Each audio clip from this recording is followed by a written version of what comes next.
চাওঁতে চাওঁতে ত্ৰিছটা দিনৰ 3 দিন পাৰ হ'ল আৰু আজি বিহুৰ পৰা আহি আছোঁ। গৈ থকা হয় অনুষ্ঠানসমূহৰ পৰা, কিন্তু আজি কিবা এটা ৰৈ দিবলৈ মন গ'ল, কাৰণ যেতিয়া অনুষ্ঠানসমূহ কৰি থাকোঁ, মানে বিশেষকৈ বহাগ মাহত কিবা বেলেগ এটা অনুভৱ হৈ থাকে।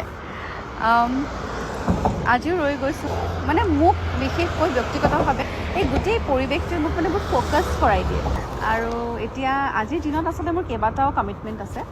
মামাৰ ছোৱালীৰ জোনমণি, তাই সৰুৰে পৰা মই ইমান টিকলি কেঁচুৱাৰ পৰা পাইছোঁ তাই আজি বিয়া পালোঁ আৰু বিয়া বুলি আহিছোঁ ওলাই।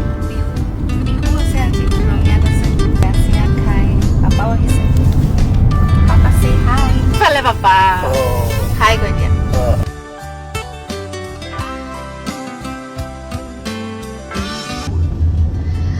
গোটেই দিনটো শেষ খবৰ হ'ল, এতিয়া বিহু পামগৈ আৰু